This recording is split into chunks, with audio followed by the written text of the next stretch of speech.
भूपन की प्रथम परीक्षा ले ली जाए। इस तरह जब ये शर्त लग जाती है गुरु वशिष्ठ और मुनि विश्वामित्र के बीच में, तो देवमुनि विश्वामित्र आगे देखो क्या क्या उनकी परीक्षाएं लेते हैं कि किसी शर्त पर चल दिएगा तनय तत्काल, लौटवाए है से कर्म वीर पाल। इस शर्त को लेकर के वहां से गांव तरह जो मुनिवर विश्वामित्र है वहां से चले आते हैं और छल जैसी सूकर का रूप धारण कर लेते हैं। इधर जब सूकर का रूप करके ऋषिवर राजा हरिश्चंद्र से नाराज है इसलिए वहां जाते हैं और रास्ते में जब जाते हैं तो उनके बगीचे में जाकर के महाराज विश्वामित्र एक सूकर का रूप धारण करके और बगीचे में निवास करते हैं। बगीचे में जब सूकर निवास करता है तो उधर माली जो है बाग का वो अपने निद्रा से व्यथित होकर के निद्रा में हो गया तो निद्रा सो रहा है। उधर माली जब सो रहा है जब तक उसकी मालन वहां पहुंचती है। मालन जो खाना लेकर जाती है देखती है कि बाग जो है इधर उधर उजड़ी हुई है। जब इधर उधर उजड़ी देखती है तो अपने माली को जगाती है और माली से कहती है कि हे स्वामी, आज तो बहुत ही अनर्थ हो गया है। ये बाग किसने उजाड़ दिया? आप तो निद्रा के वशीभूत होकर के अपनी निद्रा का आनंद ले रहे हैं और ये बगिया जो उजड़ी है इस बगिया को उजड़ी देख करके महाराज को जवाब क्या दिया जाए? कैसे महाराज को बताया जाए कि ये बाग किसने उजाड़ी है, क्या हुआ है? तो माली अपनी मालिन की बातों को सुन करके देखता है कि चारों तरफ जब देखता तो कहता है इसमें तो किसी सूकर ने उजाड़ा है। और वो जब सूकर का पीछा करने लगता है तो मुनि विश्वामित्र जी महाराज सूकर का रूप जो धारण किए हुए थे उसके इतनी जोरों से धक्का लगा देते हैं कि माली जो है एक पैर से लंगड़ा हो जाता है और लंगड़ाता गिरता हुआ राजन हरिश्चंद्र के पास पहुंचता है। राजन हरिश्चंद्र से कहता है कि महाराज, बाग में एक सूकर आ गया है जिसने हमारी फुलवारी को उजाड़ा है। आप महाराज जैसा भी कुछ हो वहाँ चल करके बता दीजिए। तो राजन कहते हैं कि हे माली जाओ, और इस समय संध्या का समय हो रहा है।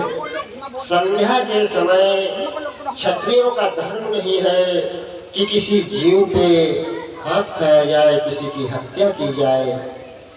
इस तरह से माली को समझा देते हैं और समझा करके राजन जो है दूसरे दिन प्रातः काल अपने सिपाहियों के सहित बाग की तरफ चल देते हैं। वहां जा करके देखते हैं तो छल बेसी सूकर के पीछे लौटे नरगाज फसाए हुए।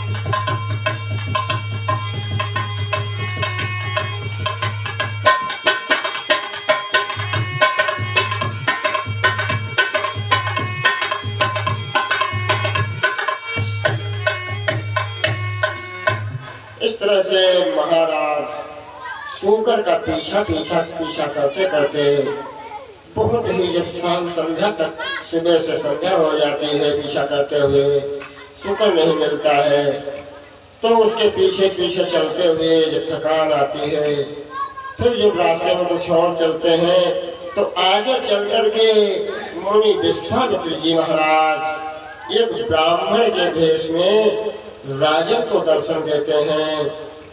राजन देख करके महाराज मुनि विश्वामित्र को ब्राह्मण के भेष में राजन ब्राह्मण को साष्टांग प्रणाम किया और मुनि से आशीर्वाद दे दिया। उन्होंने कि थोड़े से शब्दों के द्वारा मंतव्य वहीं पर प्रकट किया। क्या प्रकट किया है? अब राजन के सामने मुनि विश्वामित्र जो ब्राह्मण का भेष धारण किए हुए हैं, राजन से कहते हैं कि हे राजन, मैं तुम्हारे ही कारण यहाँ तक चलकर आया हूँ। मैं तुम्हारे कारण यहाँ आया और मैं अवध राजधानी की आपको जा रहा था। अच्छा ही हुआ कि आपसे रास्ते में महाराज मुलाकात हुई है। राजन जो है इस तरह ब्राह्मण के वचनों को सुन करके ब्राह्मण से कहते हैं कि महाराज, हे पंडित जी, अब आप बताइए। तो राजा बोले उपकार ना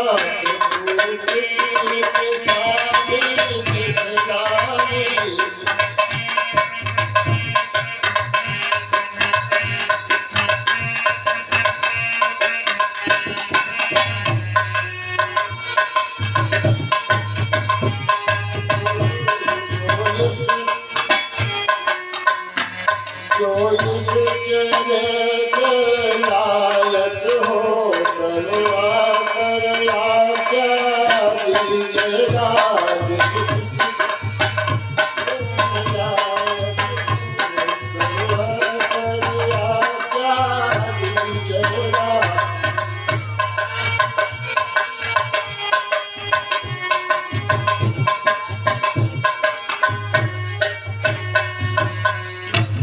इस तरह से राजन दंडवत प्रणाम करके ब्राह्मण देवता से पूछते हैं कि हे ब्राह्मण देव, आपका बहुत बड़ा उपकार है और अब आप हमारी कुटिया पे पधारे। कुटिया पे पधार करके जो लायक सेवा हो हमारे, हे ब्राह्मण देवता, हमें बताइएगा। इस तरह से जब राजा हरिश्चंद्र गुरु विश्वामित्र से इस तरह